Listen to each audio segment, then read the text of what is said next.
Ito naman yung unit ni Sir Ivan. Yan. Ito yung mura na model namin na budget meal. 4 inches yung receiver niya. Pinakulayan ni Sir ng brown. Yan. Tapos yung bat niya pinagawa niyang brown din. Tapos yung tangke niya is rounded. Naka-upgrade siya sa DBBR. MTR pala to. Yan. Naka-indexing siya dito sa banda. Pero kanina yung dot na yan, nandito yan banda. So matagal ko siyang inikot-ikot bago nag-center. So pag nag-indexing, hindi ko siya ginagalaw yung scope ko. Depende na sa nakaset sa scope ko. Naka-zero din to sa taas, sa gilid. Pag nagkabit siya sa kanyang unit, depende sa scope na gagamitin niya. Basta i-zero niya lang. Tapos konting adjustment lang yan para sakto talaga.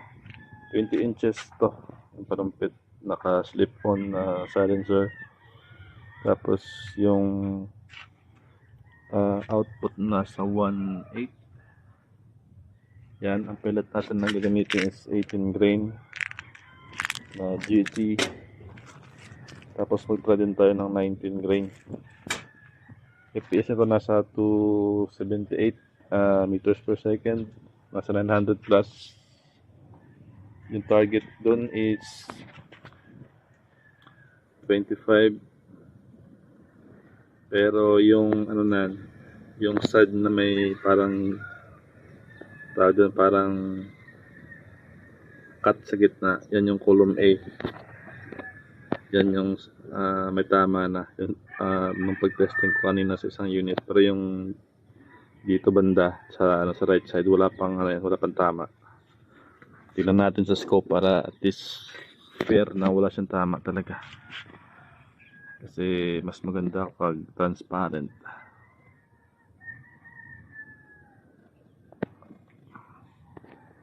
Tingnan natin ang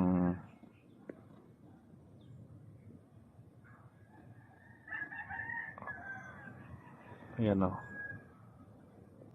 Sa bandang sa bandang left side is may tama na. Sa right side wala pang tama yan. So doon tayo mag-testing sa left side. Kung natin gamitin is 18 grain. Sa right side tayo mag-testing. So yung right side walang tama doon. Doon tayo mag-test.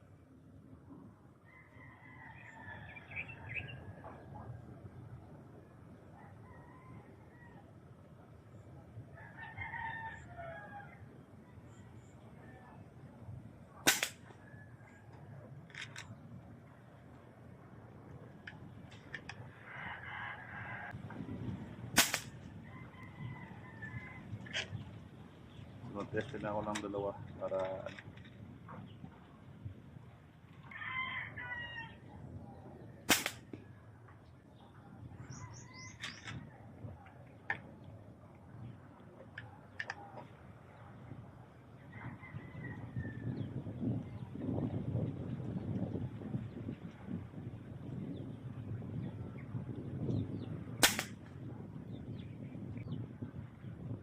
sa 25 may tama doon sa taas. Yun yung unang testing ko. Tingnan ko saan yung impact nya.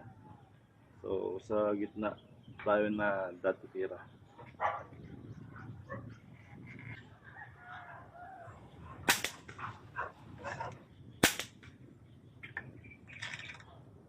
Maganda talaga tumama kung MTR.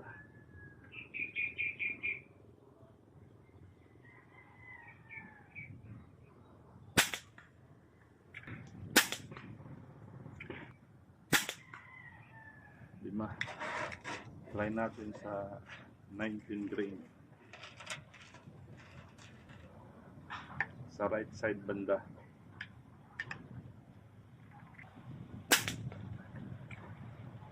Sa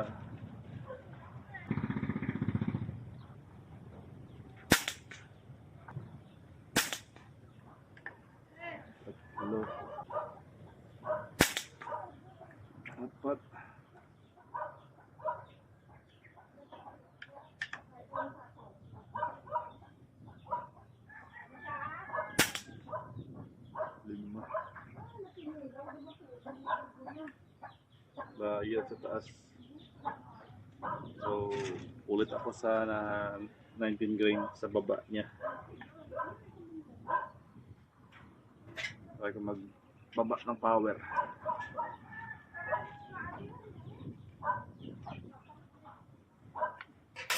Konti lang.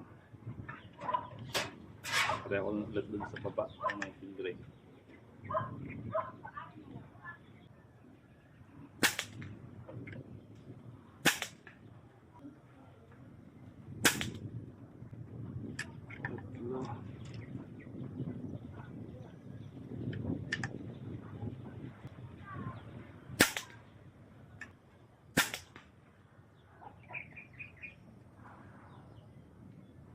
Try ko ulit sa 18 grain naman. Last.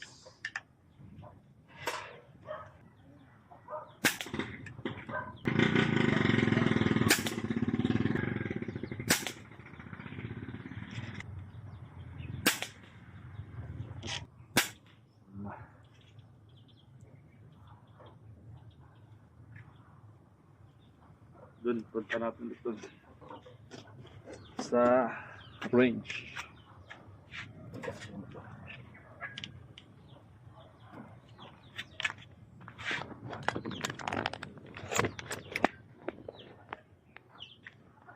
Mahangin yung lugar ko, tapos yung talagang hindi siya stable dito kasi maluwag na dito, tapos yung table ko magalaw pa yung table ko dito, magalaw, kaya tansyahan na lang talaga para mag stable lang siya pag tinira doon. Puntahan natin para walang trick, walang cut, para fair kung ano yung tama niya sa actual talaga, yun makita talaga. Bale yung target ko doon is sa right side na ako tumira. Gumawa ko ng unang tira ko sa taas banda, unang na sample. Tapos ang unang groupings yung nasa 278 yung MB, meters per second. Yan. Ito, wait lang. Ito is hindi ko siya ginamit. Ito yung ginamit ko. So unang tira ko ito yung point of aim ko, ito yung testing ko. Yung pangalawa ito yung 18 grain. Yan yung 270 plus yung power niya, meters per second. Ito yung pangalawa, 19 grain na may isa sa taas, hindi ko alam kung ano to, baka pellet. So nag-adjust ako ng power dito sa dalawa. Yan, power ako na nagbaba ako ng konti. Ito yung tama niya sa 18 grain, mas maliit. Tapos sa 19 grain, ito sa taas 4 shots to sa taas. Ito naman is ang isa sa ilalim. Ito yung aim point pa rin. Ito yung aim point yung tama. Ito yung isa sa ang isa, tapos ito yung apat. Ito 5 shots din sa 18 grain. So yun yung actual niya na tama talaga. Balik tayo dun sa pwesto.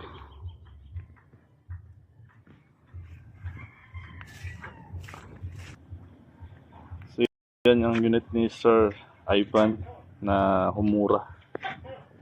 Ano, in-upgrade niya lang sa brown na bat, tapos brown din yung receiver niya. Rounded yung tank, tapos naka silencer. Meron din siyang 20 inches na MTR. Yan ang unit niya na kinuha. So pwede pa rin sir i-fine tune talaga yun sa gusto niya, na ma-adjust yun sa loob. Pwede pa yung valve spring ito, pwede pa lambutan. Ang hammer pwede rin ma-adjust. Yan, depende sa kanya kung anong setup ang gusto niya. Ito yung budget meal namin na pwede mo ma-set up sa mas magandang upgrades, barrel, saka scope. Pwede siya. Magaan lang. Tapos sa hunting. So, open na rin to sa pila for this batch. Kasi yung batch na to, pag natapos to, yung next batch naman yung ang susunod nito. So, yun lang. Sa unit ni Sir Ivan, dun sa testing natin, actual. Sa open field na mahangin. Tapos, magalaw yung table kasi nakapatong lang sa baba. Yan, pinagdugtong lang.